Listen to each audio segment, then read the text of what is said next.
So as you guys know, ESPN every single year has a top 100 players list going into the season. Now most years this list, it is pretty bad. But their list for 2024, I don't know who they had picking it, but it's quite possibly their worst list of all time. In the following minutes, I'm going to highlight some players who are underrated, overrated, and just flat out done dirty by this list. So without further ado, let's look at our first player, that being Russell Westbrook, who was ranked number 94. Now look, I do want to preface this by saying Russell Westbrook is not in his prime anymore, and his MVP days are all but over. But him barely cracking the top 100, that is pretty shameful. And I think Westbrook's time in the Lakers, it really did warp a lot of people's perceptions about how good he is even later in his career. As what it really comes down to with Russ is a good fit and a team that suits his skill set. And with the Clippers, fortunately, he had just that. As looking at his last 10 games with the Clippers, when he finally got his footing, found his groove, he averaged 18.8 points, 7.4 assists, 4.5 boards on pretty darn impressive shooting splits. And being ranked 94th, once again, pretty disrespectful. But the guys directly ahead of Westbrook make it even worse. As at 93, they had Mike Conley, 92 IQ, and 91 Josh Hart. All those guys are good role players for the respective teams. But I think Westbrook in most fans' eyes is a tier or two tiers above all those players. And when Russ finally got unleashed in the playoffs, you saw this guy still had plenty of gas left in the tank.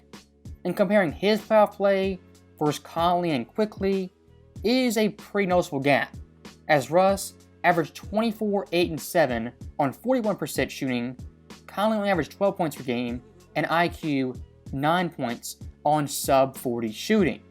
And the thing about Russ many forget, if his shot isn't falling, he can still impact the game in numerous ways, whether it be playmaking or even defense. As in Game 1 versus Phoenix, he shot an abysmal 3 of 18 from the field, but down the stretch, had numerous clutch plays on defense, blocking Devin Booker, stripping him, and helping LA steal Game 1 in Phoenix. And after Kawhi went down, Russ the next 3 games had 28 points, 37, and 30 all in a row. A guy like Russ, who when given the keys, can average 24, 8, and 8 on a playoff team while playing great defense, that's way more deserving than 94. Now, skipping down about 50 places next up, we have another point guard from the West, that being Ja Morant. And ESPN ranked Ja as the 35th best player in the NBA. The guys ahead of him, 33 Mikal Bridges, 31 Jaren Jackson Jr., his teammate, and 27 Brandon Ingram. Look, I get Ja last year was kind of a knucklehead, made numerous mistakes, and had a few suspensions. But this guy still is a phenomenal player. I would say borderline, top 15? Some said top 10, pushing it a little. But being 35th, come on guys. Look at Ja last year. 26 points, 8 assists, was top 10 in both those categories, being one of 2 players, the other being Luka, who is top 10 in both those stats. And of course, Ja's shooting splits, 46% from the field, 31% from 3, and 75% from the line. A guy who is a top 10 scorer, top 10 passer, and playmaker is at minimum a top 25 player. And looking at Memphis with Ja, his overall impact was definitely felt when he was on the court compared to off. As Memphis with Ja went 40-21, which would have been on pace for the best record in the West. Now, Memphis without Ja was an average mediocre team going 11-10. And that kind of is a theme of Ja's career, putting up great numbers and actually winning games in the process. As since his rookie year, every single season Memphis has been above 500, and the past 2 years, a top 2 seed in the West. And my problem with ranking Ja 35th, the guys you have ahead of him aren't even number 1 options on playoff teams. Look at Lauri Markkanen, had a great season, but on a non-playoff team. Ingram, a 1, maybe a 2 option, non-playoff team. Pascal Siakam, non-playoff team, and then Halliburton, non-playoff team. I can't rationalize having Ja outside the top 30 when he's a dynamic playmaker, dynamic scorer, has the explosibility of Derrick Rose, and when on the court, his team is a top 2 seed at minimum. I just can't do it. Now, looking at our next player who's severely underrated, we have Kyrie Irving, who is one spot ahead of Ja Morant at number 34. And Kyrie and Ja last year kind of had similar seasons, as both these guys had off-the-court drama, and the media was railing against them 24/7. And look, I can't speak to the voters of this list, but I'd imagine ESPN ever so slightly is a little biased against Kyrie. And one thing I did find pretty fascinating, Kyrie being ranked 34th. One of the point guards he's always compared to is Dame Lillard. And Dame on this list is ranked 14th. Now ask yourself, is there a 20-player gap between Dame and Kyrie in overall ability? Most would say no. As looking at the past 2 years, Kyrie has averaged 27.2 points, 5.6 assists, 4.8 boards on nearly 50-40-90 splits, compared to Dame, who put up 29 points, 7 assists, 5 boards on 44-36 and 91 splits. You could argue Dame Lillard is the better overall player, and I probably agree with you. My problem with this is, these guys' overall ability, scoring-wise, passing, late game play, it is very similar. And Dame, just like Kyrie, has missed a lot of time the past 2 years, playing 87 games to Kyrie's 89. And many forget Kyrie last year in limited play was the NBA's leader in fourth quarter scoring, above Dame Lillard, who ranked top 5. As Kyrie averaged 9.5 points per game on 51-37 and 94 splits.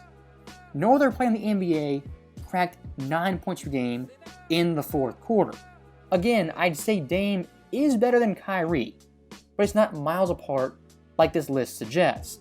And as much as I love someone like Jrue Holiday, who plays lockdown defense, having him 26 ahead of Kyrie in today's NBA, it really makes no sense.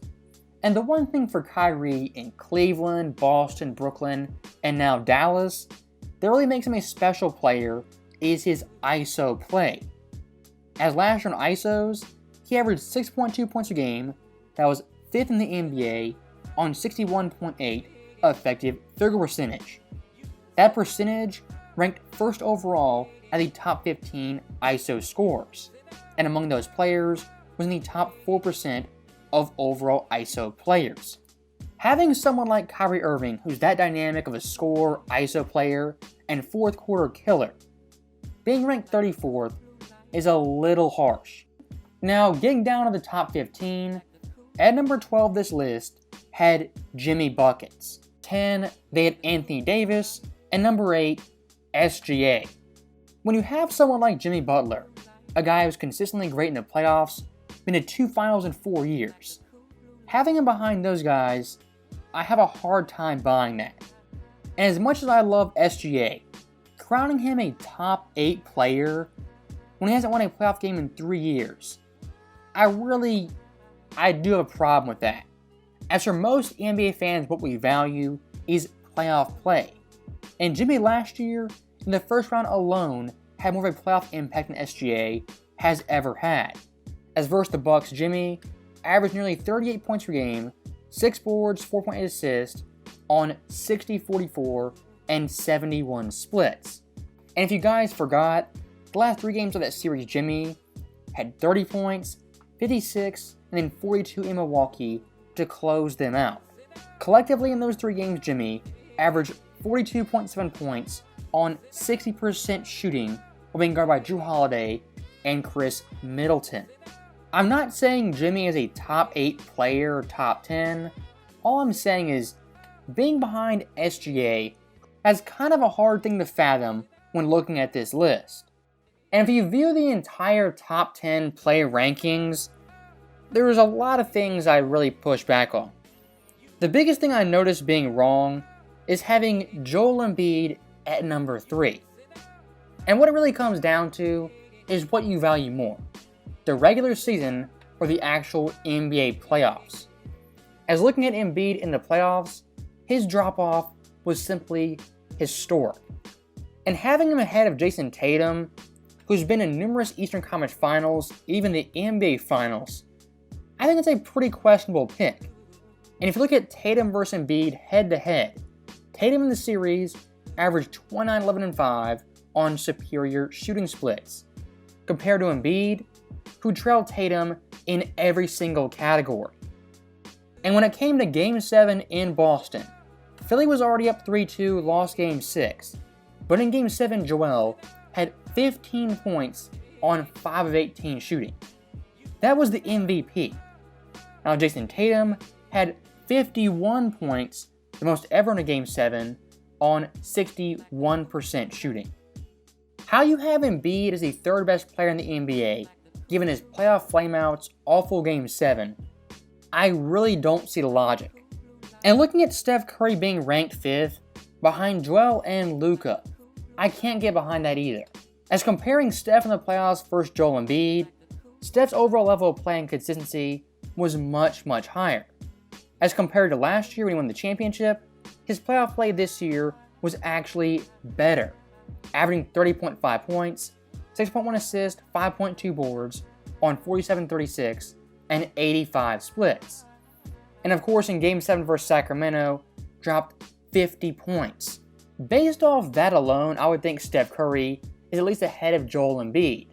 And looking at Luka Doncic, a phenomenal player, but last year didn't even make the play-in tournament, let alone the playoffs. Now, looking at the top 2 players, you have Giannis number 1 and Jokic number 2. And look, these 2 guys right here, personally I would say both these guys are top 3 players.